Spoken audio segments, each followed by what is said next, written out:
are actions flowing naturally from us that are clearly the consequence of La ilaha illallah.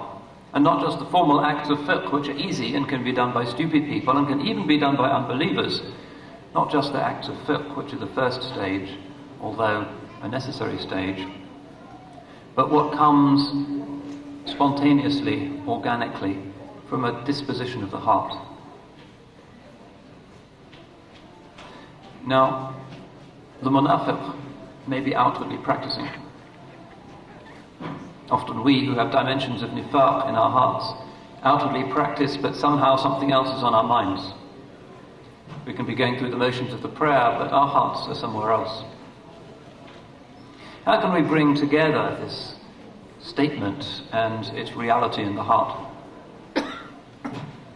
How can we learn from the prophetic model?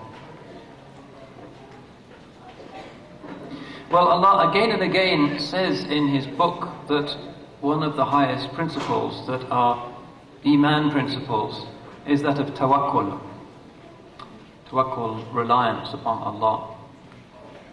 Accepting Him as one's wakil.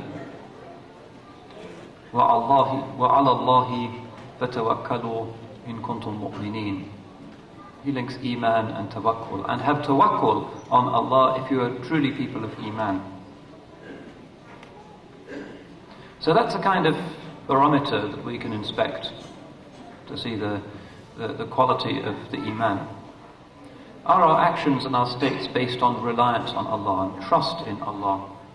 Or is there a certain fearfulness? If there's a certain fearfulness, then something is wrong, and this organic link that should exist between what we claim and what we are.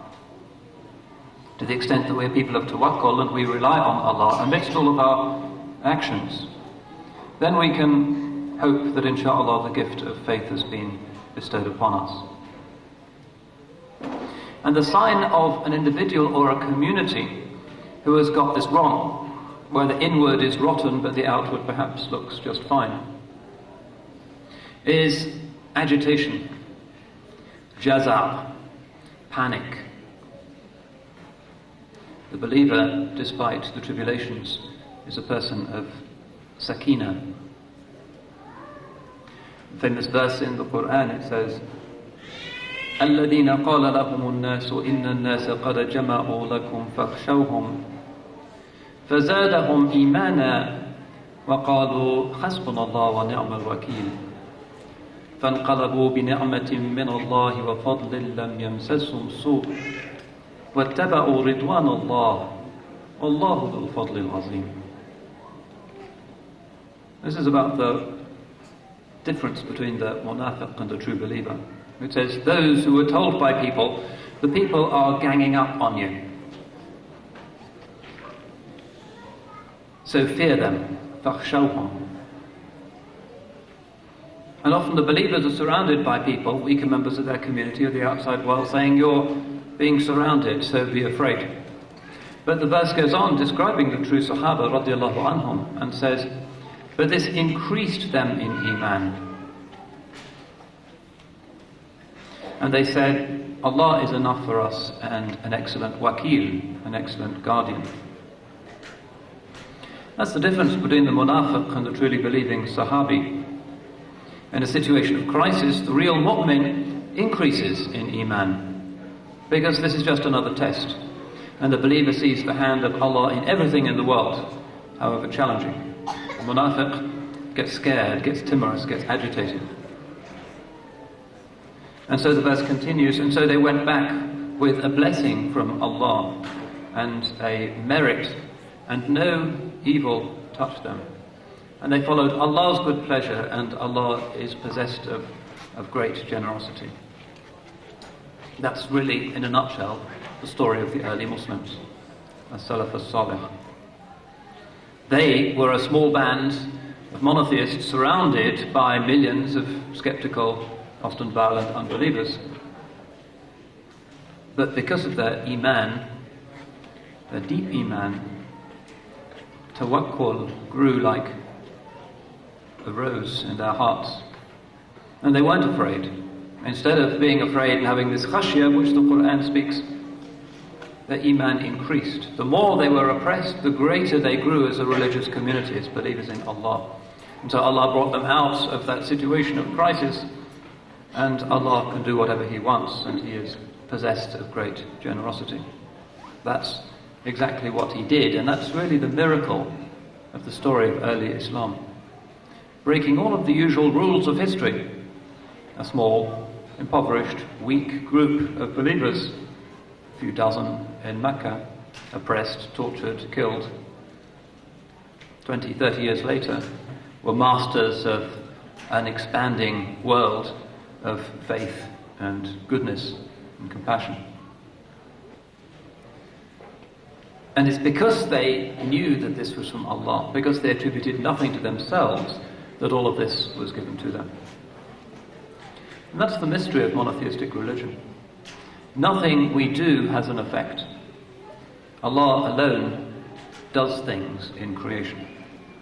However, unless we act, we are not conforming to the adab that the believer is required to have with his Lord. We act with tawakkul. And the munafiq may act or may not act, but it's always with doubt. Maybe something's gone wrong. Maybe Allah is not really in control of this particular juncture in the history of the Ummah.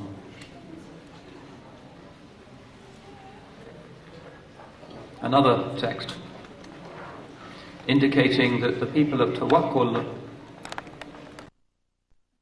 the final demonstration of that. Those who are selfless and live for others are not equal to those who are selfish. Fir'aun and Musa are not equal. In that sense, we sure don't believe in human equality. But the ayah that indicates that the particular elite of this religion is the people of tawakkul. The text is a hadith which is narrated by both Bukhari and Muslim. عن ابن عباس رضي الله عنهما قال قال رسول الله صلى الله عليه وسلم رأيت الأمم في الموسم فرأيت أمتي قد ملأوا السهل والجبل فأعجبتني كثرتهم وهيئتهم فقيل أرضيت قلت نعم قيل ومع هؤلاء 70,000 يدخلون الجنة بغير حساب